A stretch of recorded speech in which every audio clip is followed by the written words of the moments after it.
l'art-thérapie, l'art au service du soin. Moyen d'expression et moteur de transformation, l'art-thérapie a pour intention d'apaiser et de restaurer un équilibre psychique. Métier carrefour entre art et soin, il est pratiqué par des art-thérapeutes aux approches aussi plurielles que singulières. Cette deuxième série intitulée Portrait d'art-thérapeute propose d'aller à leur rencontre, de découvrir leur parcours, leurs méthodes et ce qui les anime. Conversations et échanges avec des profils atypiques. Aujourd'hui, nous rencontrons Katia Quatanea, musicothérapeute clinicienne depuis plus de 25 ans et actuellement sur le secteur de Montpellier et de Béziers. Elle assure également des temps de supervision. La musicothérapie est arrivée très tôt dans sa vie et Katia a également été chef de chœur dans une chorale, professeure de piano, et le chant reste sa matière de prédilection. Elle pratique la musicothérapie auprès de nourrissons, d'enfants, d'adolescents, d'adultes et de personnes âgées dans différents projets d'institutions en chirurgie, EHPAD, IME, ITEP, CESAD, psychiatrie, crèche, hôpital de jour. Nous allons donc à la rencontre de Katia. Bonjour. Bonjour Marie. Merci de participer à cet entretien pour parler musicothérapie. Voilà près de 2 ans qu'on s'est rencontrés lorsque je suis arrivée à Montpellier. Et j'avais très envie de t'inviter sur ce podcast et on a enfin trouvé le temps opportun pour que ça se fasse aujourd'hui. Donc je suis ravie qu'on ait trouvé le moment. Alors ma première question un peu rituelle pour démarrer ces entretiens. J'aimerais savoir quelle est ta définition de la musicothérapie, puisque l'on va parler musicothérapie, ou peut-être plus largement de l'art-thérapie, à savoir déjà, j'ouvre déjà une autre question, peut-être entre la musicothérapie et l'art-thérapie, si l'une fait partie de l'autre ou si elles sont chacune bien distinctes. Alors pour moi, la musique fait partie des arts et donc forcément ça fait partie de l'art-thérapie, même si peut-être pendant une quinzaine d'années, je dissociais la musicothérapie de l'art-thérapie. Mais je me rends compte au fur et à mesure de mes prises de connaissances, des rencontres que je fais au fur et à mesure du temps, là, que, en fait, on s'imbrique, on est ensemble. Donc, dans l'art-thérapie, il peut y avoir plein de choses. Il peut y avoir la peinture, le dessin, la danse, le théâtre, la musique. Je pense en fait que l'art-thérapie englobe tout ce qui est possible au niveau de l'art et de l'adresse à l'autre. Voilà. En ce qui concerne la musicothérapie, donc moi je suis musicothérapeute clinicienne avec une formation en multisensoriel à côté, en Snozelen. Et du coup, ma façon de travailler va englober différentes techniques. Donc je vais utiliser la musique, évidemment, soit que l'on va faire écouter, soit avec des instruments de musique, avec la voix parlée, chantée, les percussions corporelles, le souffle, la respiration. Mais à côté de ça, je vais utiliser le multisensoriel par la mise en mouvement.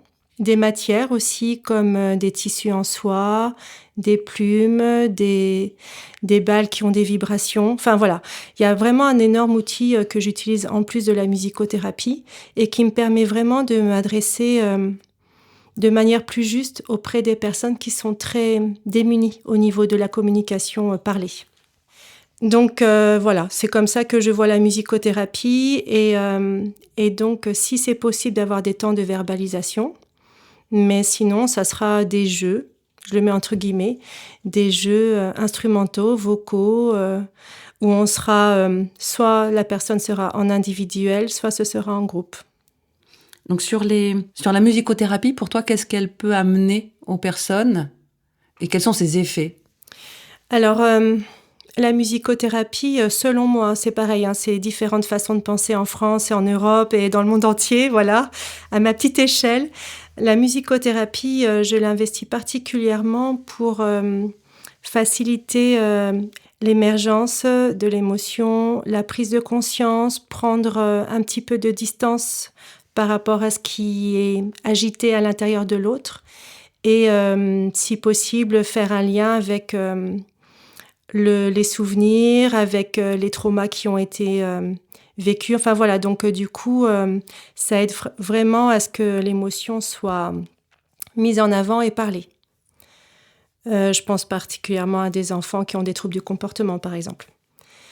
Ça peut être également Pour de la détente aussi, on a de la détente psychomusicale pour quelqu'un d'assez stressé, quelqu'un qui a besoin de prendre le temps de respirer.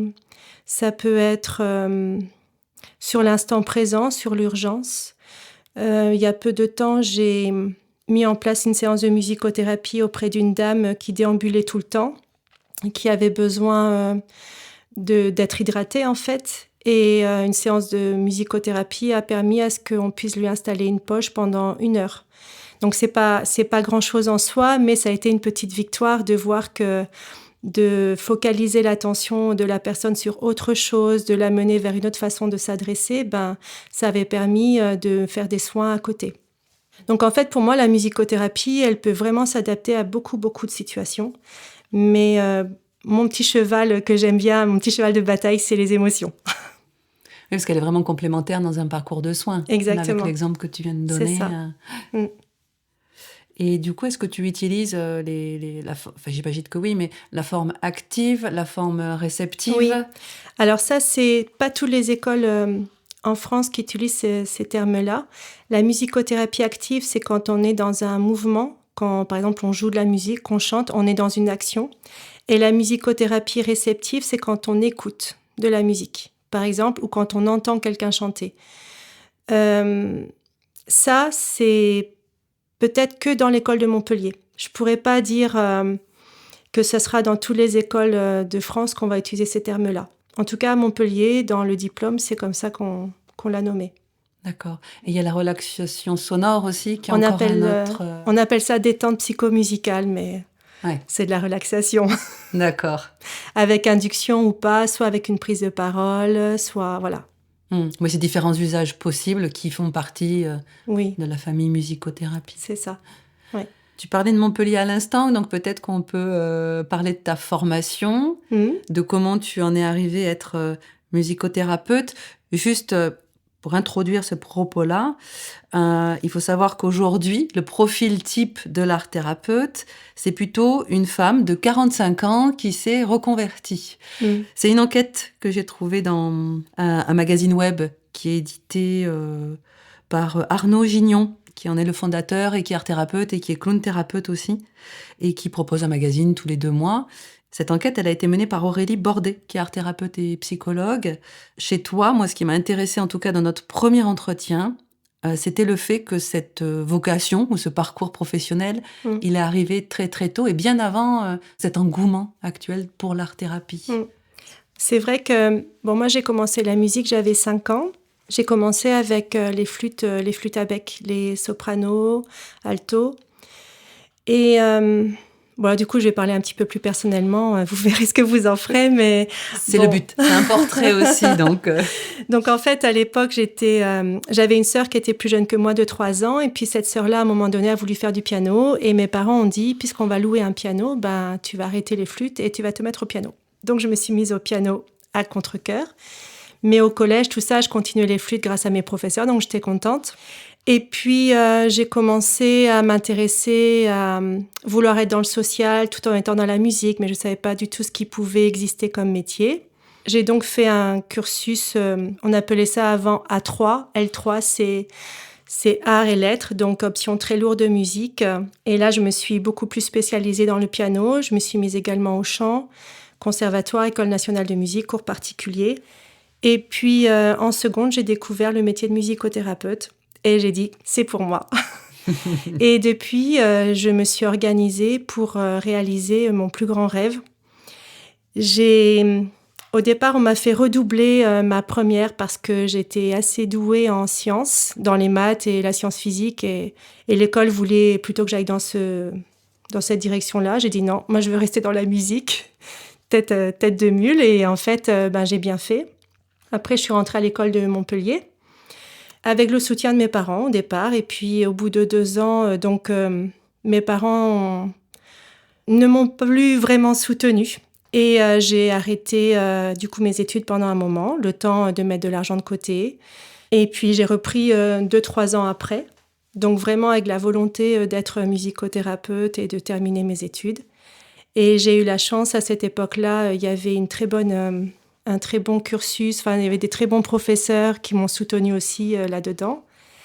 Et voilà, donc du coup, j'ai eu mon diplôme. À Paul Valéry? Oui, c'est ça, à Paul Valéry.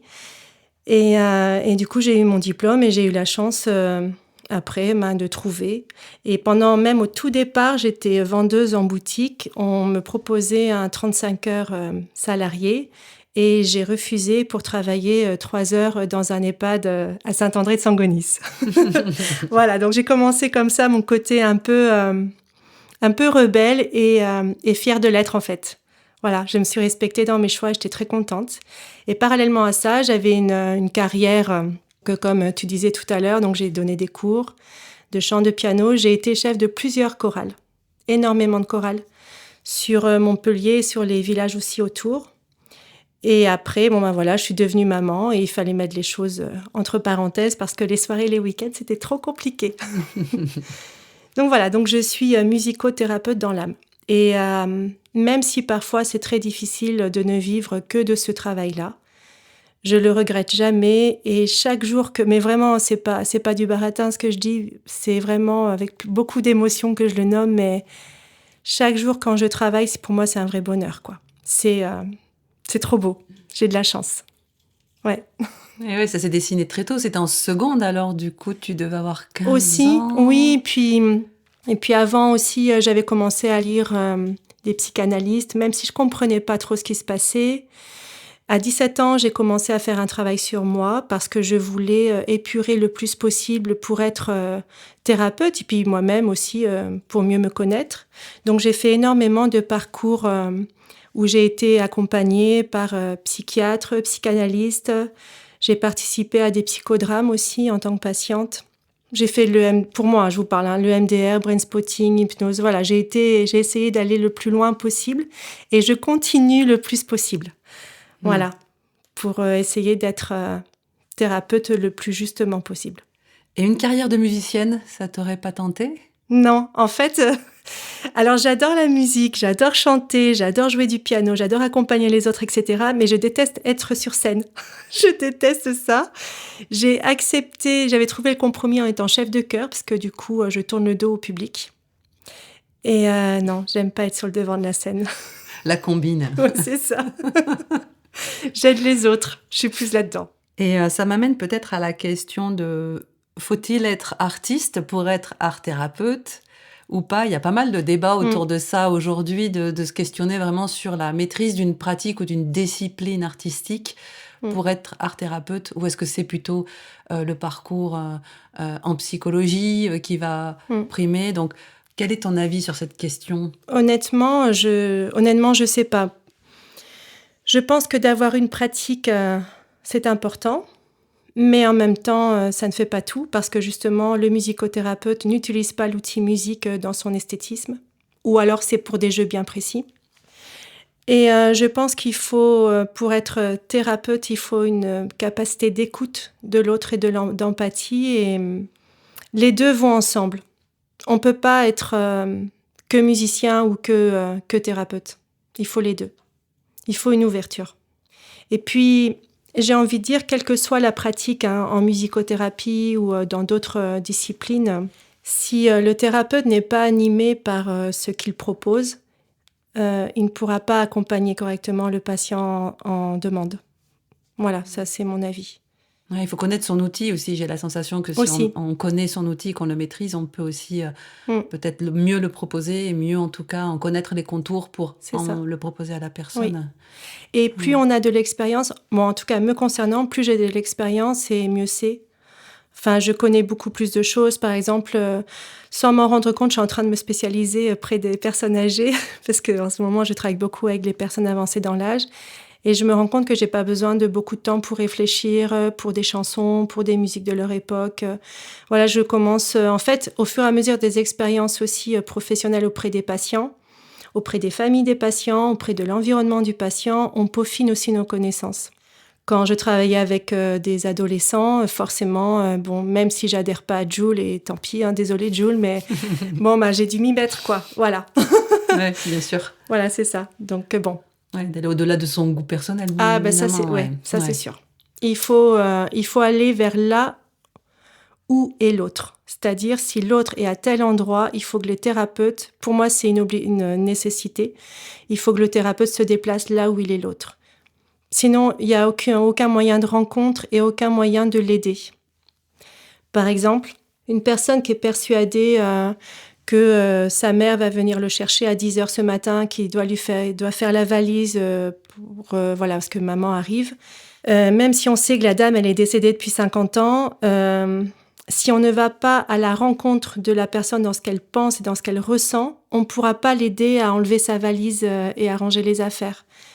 Donc voilà. D'où la musicothérapie, pour moi, c'est pareil. Il faut être ouvert à la musique et à l'accompagnement.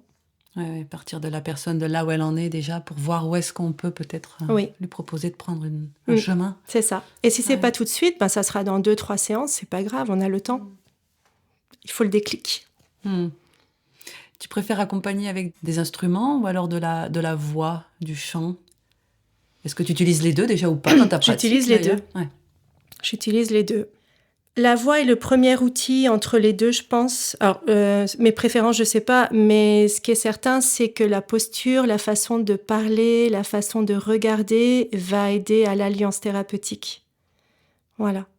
Mais en même temps, ça m'arrive aussi de proposer une séance où il n'y a pas de parole, où on parle pas. Bon, je vais dire bonjour, mais il n'y a pas besoin, la personne...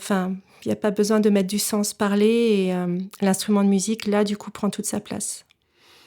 Tu parlais d'esthétique tout à l'heure. Peut-être revenir sur cette notion-là, parce que tu l'as un peu abordée au début dans l'école, qui vous a un peu montré la voie pour ne pas aller dans l'esthétisme. Est-ce que tu peux parler peut-être un peu de ce sujet-là?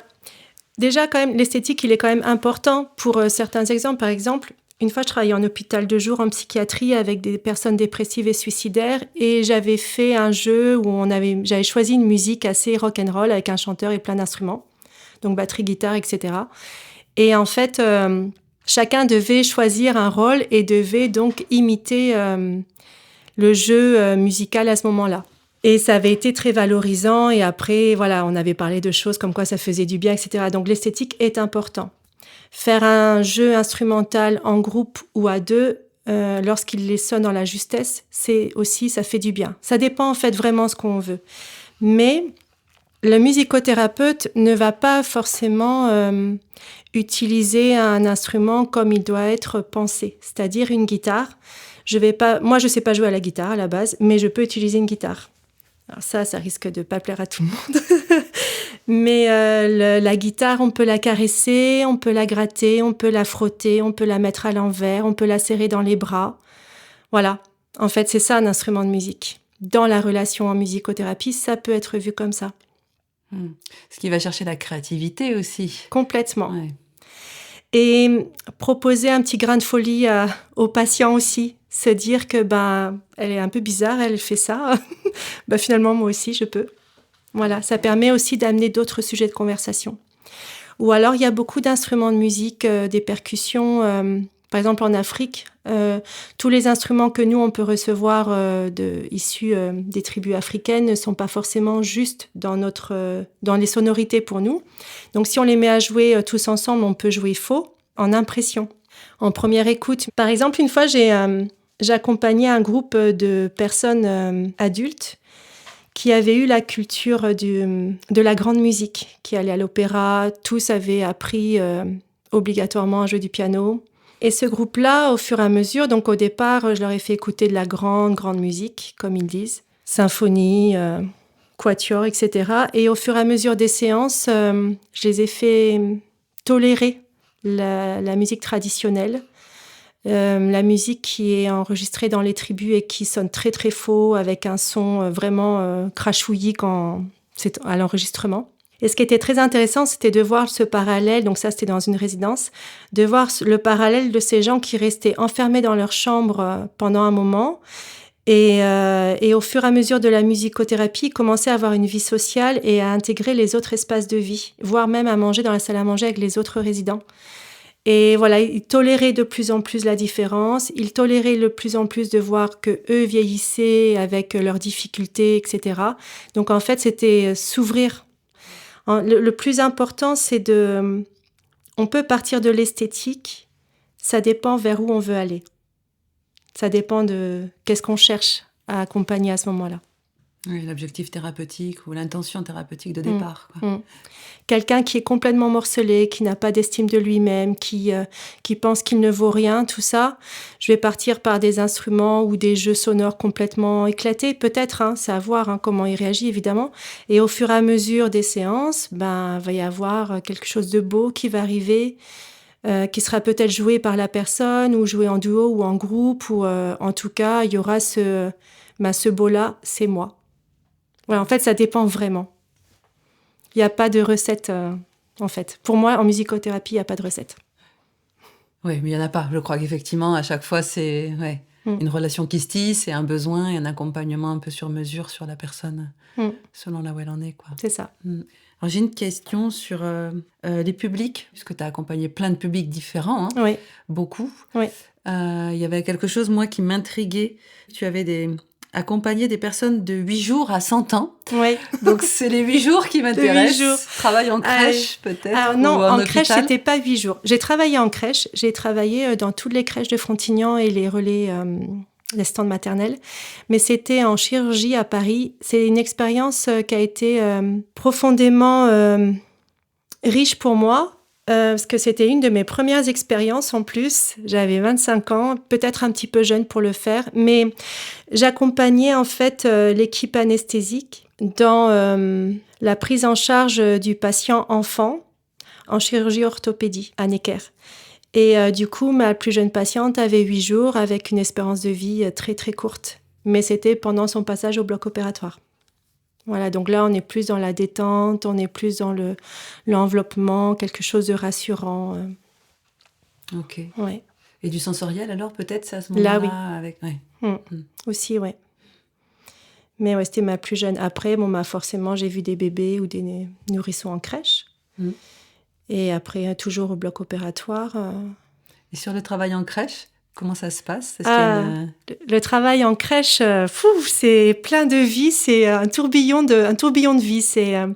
On sort de là fatigué, mais d'une très bonne énergie. Ce que j'ai fait là-bas, c'était des petits ateliers, donc pour tout âge, qui étaient adaptés aux possibilités. C'était surtout peaufiner les codes, comment s'exprimer, comment s'adresser, comment accepter ce que l'autre vient nous chercher au niveau du jeu, au niveau de la morsure, des choses comme ça. C'était très, très riche, c'était très chouette. Donc là, j'utilisais la voix chantée, les instruments, le mouvement, enfin tout dans le mouvement en fait. Un petit peu d'écoute musicale, mais c'était pas le plus important. D'accord. Ouais, donc éveil sensoriel. Oui, c'est ça. C'est ça. Et même une fois, dans un relais d'assistante maternelle, c'était assez intéressant parce que je connaissais pas le groupe que j'allais voir. Et il y avait un petit qui était un peu à l'écart et la nounou était très sur lui en disant « attention, attention ». Et je comprenais pas pourquoi. Et je lui ai demandé de me laisser la place et d'accompagner ce petit enfant.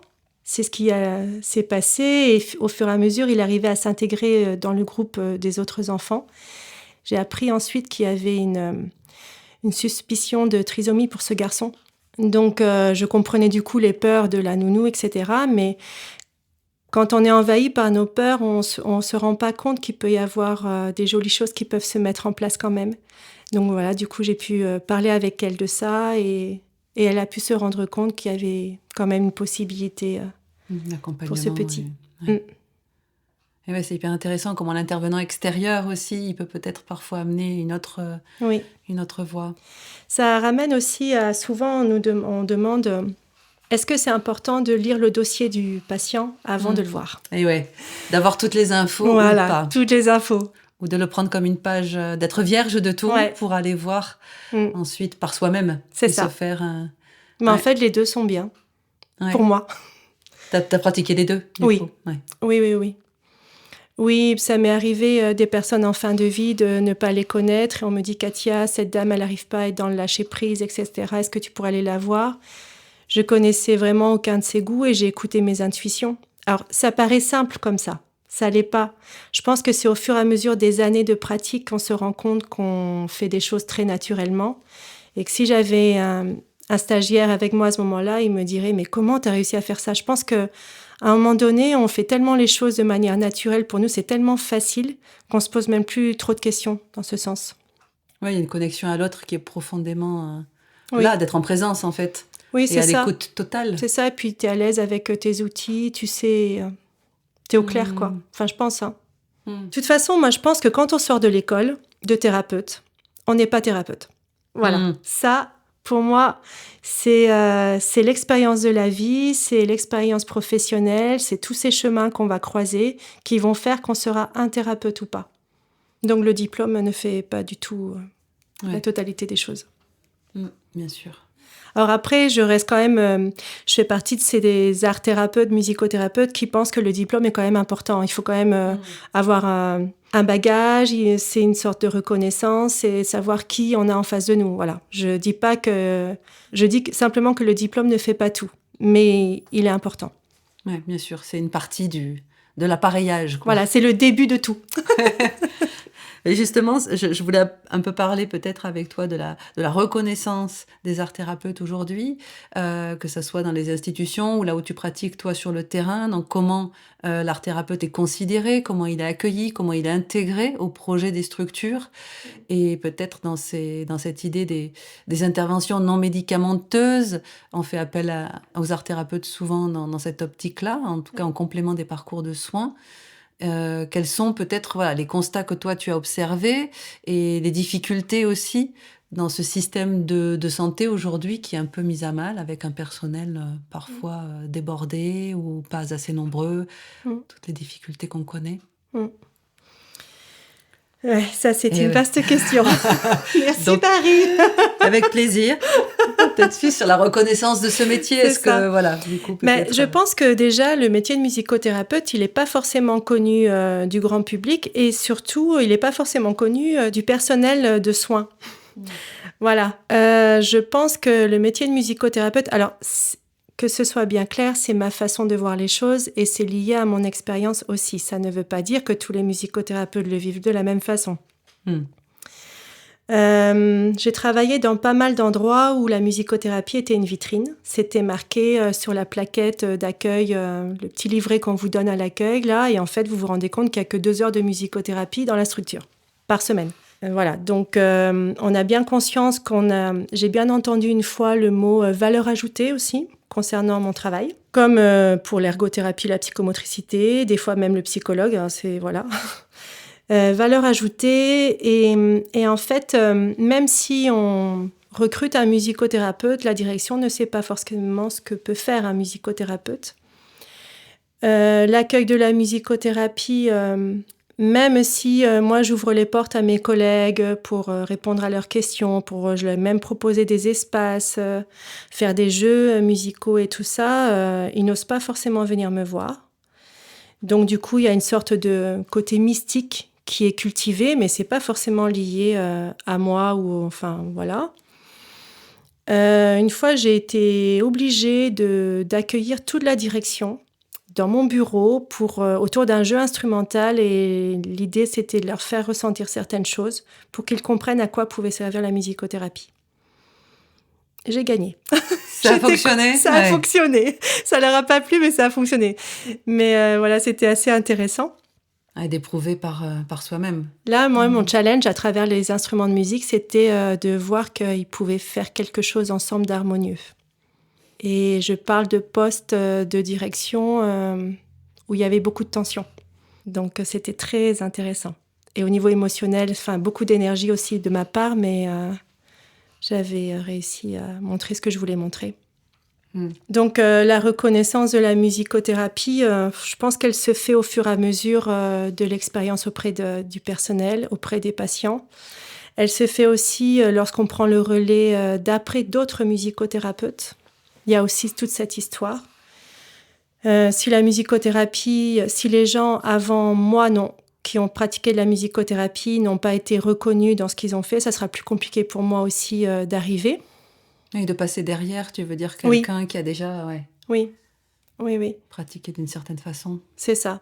Parce que en plus, c'est que le musicothérapeute, il y a vraiment tellement de façons différentes de pratiquer qu'on ne peut pas dire qu'il y a une technique. C'est pour ça peut-être que c'est pas très clair. Il faut vraiment penser que c'est l'outil musique Et qu'est-ce qu'on fait de cet outil musique, avec ou sans verbalisation? C'est un autre moyen de s'adresser aux autres. Voilà, c'est juste ça, la musicothérapie. Donc après, c'est malmené. Bon, voilà, ça... Les patients sont pas toujours disponibles pour le groupe. On rentre dans les chambres, parce que depuis le Covid, on travaille plus facilement dans les chambres, en tout cas là où je suis. On rentre dans la chambre sans savoir en riant et en parlant fort, alors qu'il y a une séance de musicothérapie. Bref, il y a plein de petites choses comme ça qui font que ça peut être un petit peu malmené. Oui, pas forcément les espaces de travail. Non, ça non. La qualité en tout cas, tout le cadre en fait que toi tu as besoin aussi pour ta pratique. Oui, mais en fait, au fur et à mesure, on s'adapte et on y met du sens. Et je pense que c'est un petit peu obligé parce que sinon, moi personnellement, j'arrêterais de faire mon travail, je crois. Alors après, j'ai eu de la chance quand j'avais 25 ans, j'ai eu de la chance d'avoir travaillé dans des lieux où tout était vraiment super bien préparé, quoi. La salle de musicothérapie, c'était tel endroit, mon matériel, c'était le mien et personne ne le prenait quand j'étais pas là. Enfin, c'était vraiment très, très clair. J'avais lien que avec l'équipe thérapeutique, aucun lien avec les éducateurs, avec les professeurs. Enfin, donc il y avait vraiment une démarche psy. Mais bon, là, ça fait longtemps que j'ai pas retrouvé ce genre de choses. Ouais, ces conditions idéales où tout est réuni. Ouais. Mais des fois, on peut se poser la question, est-ce que ça fait vraiment sens de faire de la musicothérapie? Où est le mot thérapie là-dedans? Le cadre, il est malmené, il n'y a pas de repère, la séance est à 10h, à 10h30, j'ai toujours pas commencé parce que la salle n'était pas disponible. Enfin, il faut vraiment s'adapter, mais il faut aussi taper du poing pour pas aller trop loin, quoi. Ouais, c'est ça, s'adapter jusqu'où. Ouais. C'est ça. Ouais, ça oblige à poser des limites. Et puis en plus de ça, ça dépend avec quelle population on travaille. Mais si je suis avec un patient qui a besoin d'ordonner quelque chose dans sa vie, de cadrer quelque chose pour pouvoir avancer, si moi je lui propose un cadre qui est complètement mouvant, qui bouge tout le temps, c'est pas du tout une bonne base, quoi. Ouais. Donc c'est ça le plus difficile, c'est peut-être le travail en équipe pour pouvoir préparer la séance. C'est le plus gros du travail, je pense. Même si moi, je dis à mes collègues, mais tu peux venir me voir et on parle de ça, c'est certain qu'il faut que la direction aussi, elle soutienne. Si elle sent qu'il y a un manque de compréhension du travail du psychologue, de l'ergothérapeute, de l'aide-soignant, enfin, je sais pas, peut-être que ça vaut le coup de mettre des petits ateliers en place. Mais ça ne peut pas appartenir à tous les thérapeutes. Chacun son travail, c'est la direction de le faire. Ouais. Ça viendra petit à petit, selon les endroits. Ouais, et puis peut-être que le fait de travailler cette reconnaissance avec peut-être une pratique mieux identifiée. Peut-être. Peut-être qu'après, ça aidera. Moi, j'ai quand même eu une directrice à un moment donné, donc j'étais salariée, qui m'a dit ce serait bien que vous accueilliez les enfants avec des instruments. Je dis oui, je peux faire la femme orchestre. Il n'y a aucun souci, je peux chanter des bienvenus si vous voulez en tapant dans un tambour avec mes pieds. Je dis sauf que c'est pas mon job. Et ouais, c'est pas de l'animation, quoi. Voilà, on va vraiment... des fois, j'ai eu un autre directeur qui voulait que je donne des cours de piano quand il a su que j'étais pianiste et que je donnais des cours de piano. Donc ça, c'est pareil, il a fait que je reprenne. Mais ça, à la limite, on peut dire que c'est des maladresses. Ça dépend... Autant vous allez avoir une direction qui va dire... j'ai été maladroit, c'est pas ton travail. Qu'est-ce que c'est ton travail? Et il y a celui qui va insister lourdement. Voilà. Donc là, on ressort la fiche de poste et on dit c'est ça mon travail. Et ouais. C'est pas si clair que ça dans les esprits encore. Hein. Et je pense... Alors ça, c'est à voir avec le temps et à prendre avec des pincettes ce que je vais dire, mais dans l'expérience que je vis, moi, en ce moment, professionnelle, on laisse beaucoup plus de place à tout ce qui est action, réaction, médicaments, examens médicaux. Alors que s'il y avait un sas, un petit espace de parole pour essayer de comprendre ce qui se passe... par exemple, j'ai une dame actuellement que j'accompagne. C'est quelqu'un qui n'a aucun filtre et qui est très, très énervé, très frustré, qui ne supporte pas les gens et qui parle extrêmement mal, voire qui lève la canne, qui crie beaucoup. Donc, elle est rejetée par les résidents et elle est rejetée par certains membres de l'équipe aussi parce qu'elle n'est pas toujours agréable. Et je l'ai vue cette semaine-là et elle se met à pleurer. Elle me dit... Parce que là, on a la période de Noël qui approche. Noël, c'est difficile pour moi. Ça me rappelle le décès de mon frère. Je vais faire ci, je vais faire ça. Je supporte pas. Et du coup, cette dame en réunion, au tout départ, on était en train de se dire qu'est-ce qu'on pourrait donner comme médicament pour son humeur? Qu'est-ce qu'elle prend, cette dame? Peut-être qu'elle a juste besoin à ce moment-là qu'on l'aide à traverser cette période-là. Ouais, on verra plus tard. Donc, on est un peu là-dedans. C'est un peu compliqué, je trouve, par exemple. Ou alors, sur une plateforme anti-suicide. Alors ça, je crois que ça s'est arrêté là, mais les premières questions étaient posées par une intelligence artificielle. Oui, c'est ça. J'ai tellement du mal à le dire, artificielle. Les premières questions, c'était posées par une IA. Ah oui, sur avant d'avoir une personne qui parlait. Ah oui. Ouais. Ça, c'est une image que j'ai, mais j'ai pas que cette image-là. Mais faut trouver sa place en douceur, en fait, pour ne pas être rejeté. Parce que peut-être que c'est aussi les peurs de chacun et la façon de voir de chacun. Ça dépend avec quel médecin généraliste on va discuter. Ou, on aura peut-être une sensibilité. Si on a un directeur qui vient d'une école de management ou qui est un ancien banquier, on n'aura peut-être pas la même chose. Ah ouais, ce sera un gestionnaire. Par exemple. Plutôt avec des chiffres et des tableaux Excel que... C'est ça. D'aller traiter les méandres de l'humain. À un moment donné, moi, on m'avait sorti une feuille, on m'a dit, voilà, toi, tu dois faire ça dans ta journée. Ok, les ça, c'était des tâches... En fait, j'avais plusieurs créneaux à faire de patients, de rendez-vous à faire avec les patients. Et il n'y avait même pas de place pour être en lien avec mes collègues si jamais il y avait besoin de parler. Voilà, c'est... Peut-être Alors, je sais qu'il y a beaucoup de publics avec lesquels tu as travaillé. Tu as travaillé également en psychiatrie. Je sais que c'est une expérience que tu avais beaucoup aimée. Enfants et adultes. Ouais. Mais surtout adultes, je pense. J'aime les deux. Enfin, j'aime tout, mais... mais avec les personnes adultes, je pense. C'était celle-là dont je t'avais parlé. Oui. Parce qu'il y avait des gens qui avaient envie de se donner la mort, mais c'était des gens qui étaient tellement animés par la pulsion de vie qu'en fait, lorsque c'était possible... Alors ça, c'est un travail pluridisciplinaire. Il n'y a pas que la musico. On était nombreux dans cette équipe-là. Mais quand on voit une dame qui finalement a un projet de mariage, ou un monsieur qui a perdu son permis de conduire à cause de l'alcool et qui se laisse déporter comme ça et qui se dit, bon allez, je vais me reprendre en main, je vais repasser mon permis.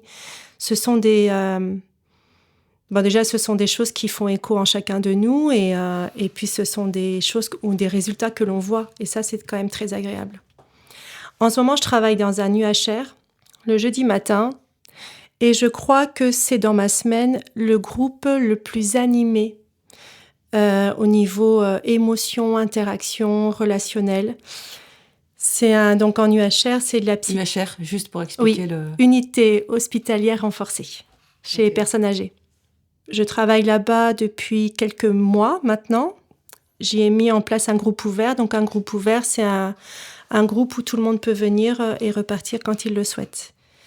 Et la semaine dernière, j'avais 11 personnes et j'avais mis en place donc des écoutes musicales, de la voix chantée, des jeux avec des balles, avec des interactions. Et je m'étais dit, oh là là, comme il y a un petit peu de violence dans ce groupe-là, comment ça va se passer?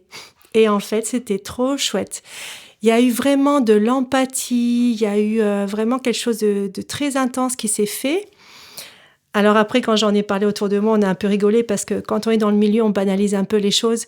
Et j'ai répondu, moi, il y a juste une dame qui a tapé une autre, mais sinon tout le reste, c'était d'une manière assez douce. Et en fait, c'est quand même violent qu'une dame tape une autre, mais il n'y avait eu que ça. Et même dans la discussion, quand il y avait, par exemple, il y avait un monsieur qui avait dit à une dame « Tu es adorable ». Et en fait, la dame, elle n'avait pas entendu et elle lui a commencé à lui crier dessus « Mais qu'est-ce que tu me dis, toi ?» et tout ça. Et je reprends les choses. Je dis « Monsieur Untel vous a dit que vous étiez adorable. » Ah, et le grand sourire, tout ça. Et vraiment, donc voilà, donc même dans des lieux psychiatriques où on pense en premier lieu, en première vision, en première lecture, on se dit que ce n'est pas possible, et bien c'est possible. Après, ça demande au thérapeute d'être très à l'écoute. Ça épuise un peu quand même. Ouais, et solide aussi. Ouais, aussi. Et la balle, personne ne l'a eu dans la figure. C'était bien. Par rapport à des nouveaux publics, peut-être des projets que tu as pour regarder un peu du côté de l'avenir, sur des choses que tu auras envie de développer dans un futur proche? Ouais, alors je sais pas s'il faut vraiment le dire pour pas que quelqu'un d'autre pique l'idée. Mais on va dire que ces derniers temps, je me suis un petit peu plus spécialisée dans les violences conjugales. Et j'ai encore besoin de peaufiner encore certains paramètres, mais c'est quelque chose que j'aimerais mettre en place auprès des hommes particulièrement. Voilà, donc je suis en lien avec la psychologue de la police, avec des inspecteurs autour de Montpellier. Il y a le CIDFF aussi qui est à Montpellier, qui est une grosse structure sur ça. Ça serait un projet. Après, j'aimerais aussi... J'avais travaillé ça il y a longtemps, mais reprendre la relation parent-enfant aussi. Voilà, c'est des petites choses qui me plaisent. Il y a un peu plus d'1 an, j'avais contacté l'école de musicothérapie de Montpellier pour travailler avec eux, mais ça n'a pas pu se faire. Voilà, ça j'aimerais bien. Ouais. J'aimerais bien me lancer dans le professorat ou au moins sur une demi-journée ou un week-end m'adresser à des élèves. Voilà. Dans le cadre du DU, en fait, ouais. C'est ça? Ouais. Pas forcément colloque, tout ça. Moi, je suis pas... Comme j'ai dit tout à l'heure, j'aime pas être sur scène, donc ça, c'est pas... Non, je laisse à d'autres personnes. C'est pas pour moi. Oui, peut-être d'être à un moment de la transmission aussi. Est-ce qu'il y a une envie qui pointe son nez? Oui, peut-être. Ouais, de ce côté-là? Peut-être. On verra. Vu que j'approche de mes 50 ans, peut-être que ça sera dans la prochaine décennie. C'est ça, prochaine décennie. Bah ouais, c'est souvent challenge. Après, vers là que ça peut commencer aussi. Donc intéressant en tout cas d'avoir des nouveaux projets avec des nouveaux publics. Et le parent-enfant? En fait, j'avais créé à un moment donné un atelier sur l'expression vocale parent-enfant et ça avait marché avec certains parents, donc en groupe. Mais beaucoup de parents avaient démissionné parce que leur enfant était beaucoup plus à l'aise et du coup avait une posture de montrer à papa ou à maman. Et le parent n'était pas prêt à avoir cette posture-là. Donc il y avait des parents qui avaient démissionné de cet atelier. Et du coup, forcément, il n'y avait que les meilleurs. Non, c'est pas vrai. et du coup, il restait pas beaucoup de personnes à la fin. Mais c'était vraiment très, très joli de voir qu'à tout âge, on peut être dans la transmission de quelque chose. Voilà, c'est pas parce que les enfants sont plus jeunes que les adultes qu'ils ne peuvent pas donner quelque chose ou transmettre quelque chose. Et au contraire, moi, je suis très dans l'intergénérationnel. Pour moi, toute personne, enfin n'importe qui peut donner. Oui, apprendre à l'autre, en fait. Hein. On a toujours à apprendre de l'autre. C'est ça. Ouais. Quelqu'un de très terre-à-terre qui va voir un enfant s'émerveiller parce que la pluie tombe, si on s'arrête 2 secondes, c'est vrai que la pluie qui tombe, c'est merveilleux, quoi. C'est magique. Ça vaut le coup. Voilà. Super. Est-ce que tu aurais peut-être une citation de fin ou un mot de fin, quelque chose qui fait sens pour toi par rapport à la musicothérapie? Quelque chose, moi, qui m'anime depuis toujours, même si ça me met encore en difficulté, c'est être soi. Et même être en soi. Je crois que c'est le plus beau des cadeaux qu'on puisse se faire dans la vie. Merci beaucoup, Katia. À bientôt. Merci, Marie. Je vous remercie pour votre écoute. Et si vous avez aimé ce podcast, n'hésitez pas à vous y abonner. Je vous dis à bientôt pour de nouvelles rencontres animées.